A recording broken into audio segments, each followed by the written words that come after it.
मोदैबारि बियाब बाथौ गौथुमनि थानसालि फोथाराव बिमा माहारिनि 19थि सावराय जथुमा दिनै थुंगिबाय। उदालगुरि जिल्ला बक्टपारा बाथौ गौथुमनि थानसालि फोथाराव उदालगुरि जिल्ला बाथौ गौथुम बिमा माहारिनि बानजायनायाव साननैनि हाबाफारि लानानै 19थि बिमा माहारिनि सावराय जथुम खुंदों। साननैनि हाबाफारि बादियै धोरोमारि गियाननि सायाव सावरायनाय, नखर दानायजों लोगोसे समाज फोसाबनाय बायदि समाजारि जौगानायनि बिथिङाव धोरोम जौगानायनि बिथिङाव गोख्रों खालामनायनि बिथिंखौ नोजोर बोनानै उदालगुरि जिल्ला दुलाराय बाथौ गौथुमनि बिमा माहारिनि सावरायनाया जोबनानै थांबाय। दिनैनि जोबथा सावराय जथुमायाव जिल्लानि गोबां बिमा माहारिखौ बाहागो लानायखौ नुनो मोन्दों। बे समाव उदालगुरि जिल्ला बिमा माहारिनि गाहाय नेहाथारि दिफाली मुसाहारि बिथांजों लोगोसे हाबाफारिनि गाहाय आलासि बिथाङा मा फोरमायखो फैजों नायनि। बिमा माहारिनि सावराय जथुमा खुंनाय जादों, बेनि सायाव मा बुंनो?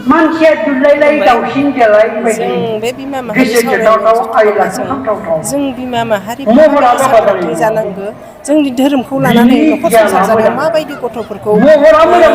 धोरोमजों लोगोसे शिक्षा होनानै माबायदि दावगासार खालामनांगौ, बेनि थाखाय जों बे जथुमखौ लिंनाय जायो।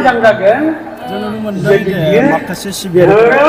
गामिनि थानसालियाव बा बेफोरबायदि धोरोमनि मेल मिथिं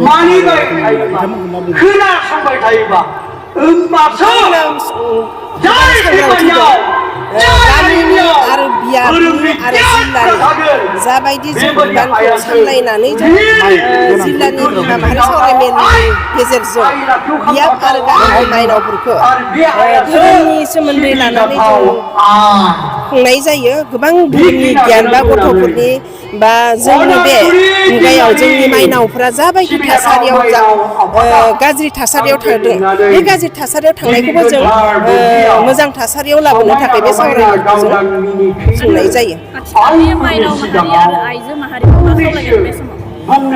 आथिखालनि आइजो माहारिखौ बेखौनो खावलायनो लुबैयो जे जों गावनि हौवा बा गावनि नखर गथ' गथायखौ लानानै उन्दै समनिफ्राय जाय बिमा बिफाफ्रा धोरोमनि गियानखौ जों होनानै गथ'फोरखौ फेदेरो फोरोङो, अब्लानिया हयथ' बै गथ'फोराबो मोजां थासारिखौ जों लाबोनो हायो होननानै जों सानो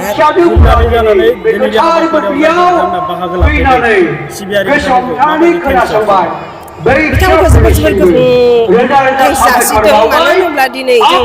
22 खन बियाबनिफ्राय जा माइनावफोरखौ जों लिंहरदों, बेबायदिनो जोंनि बे 19थि बिमा माहारि सावरायमेलखौ मोजां जाफुंसार होनायनि थाखाय जोबोद गोजोननाय बावो। आथिखालनि लाइमोन सिख्लाफोरखौ मा खावलायनो सानगोन जे बांसिन फरायसा फरायसुलिफोरा जौ जुवा ड्राग्सनि बेफोराव बांसिन एडिक्टेड जाना थानायखौ नुनो मोनो। बे समाव मा बुंगोन? जों बिमा माहारि सावरायमेलाव गामि लायै बियाब जिल्ला जों बेखौनो मेसेज होबोगासिनो दं जे जोंनि उन्दै सेंग्रा सिख्लाफ्रा बांसिनसिन बे गाज्रि मुवा सोबनाय जानाय बेफोरखौ बाहायबोदों। ओंखायनो जों बिमाफ्रा बांसिन सांग्रां जानांगौ बा उन्दै समनिफ्राय जों नोजोर होनांगोन जे गावनि गथ'फोरनि इयुन जोलैखौ मोजां खालामनो थाखाय जों गोबां सांग्रां जानांगौ, बेखौ जों फोरमायनो सानो।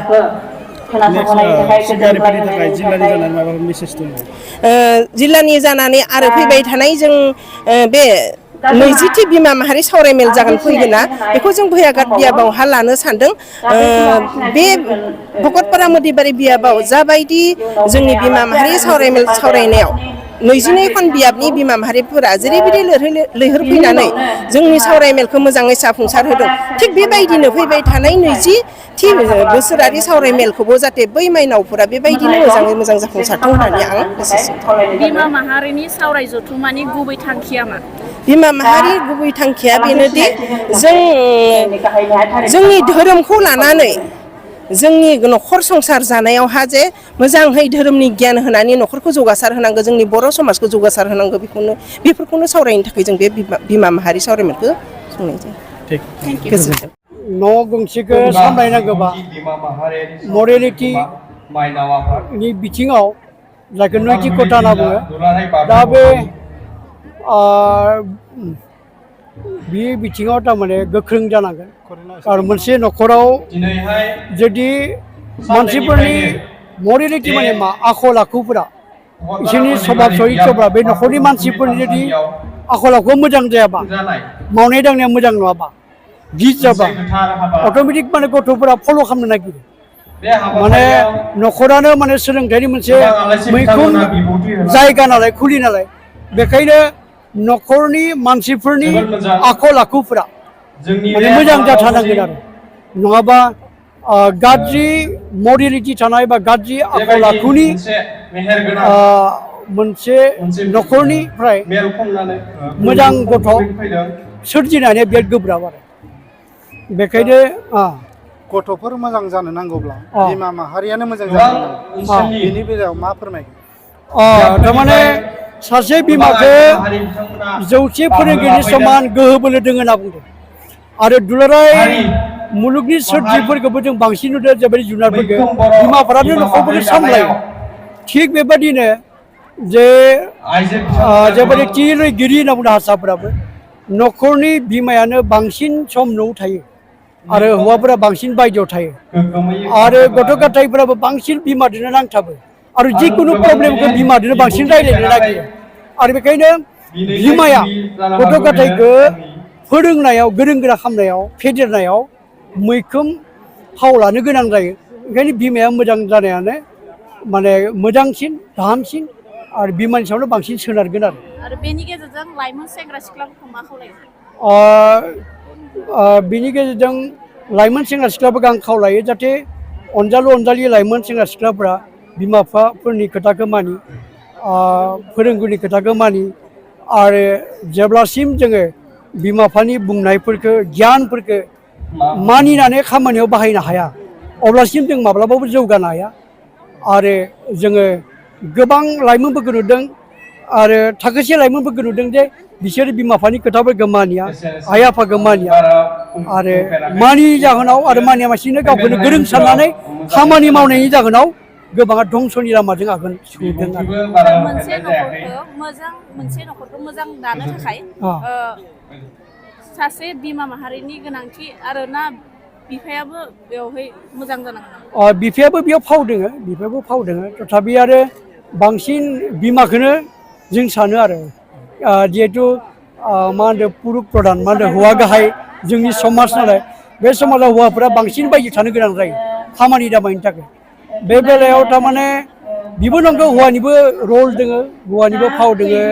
बिमानिबो फाव दोङो खिन्थु बांसिन बागै बिमाया लानांगोन आरो बे फाव आथिखालाव माखासे आइजोफोरनि समाजारि थासारिया जोबोद गाज्रि जाबोदों बे बिथिङाव आथिखालनि थासारिखौ लानानै मा बुंगोन सार दा आथिखालाव बिमा माहारिनि आखल आखु बा थासारिया गाज्रि जानायनि मैखोम जाहोनखौ आं सानदों जे बिथांमोना धोरोमनि फारसे लेमलायनाय गैया धोरोमनि आसार खान्थि नियमफोरखौ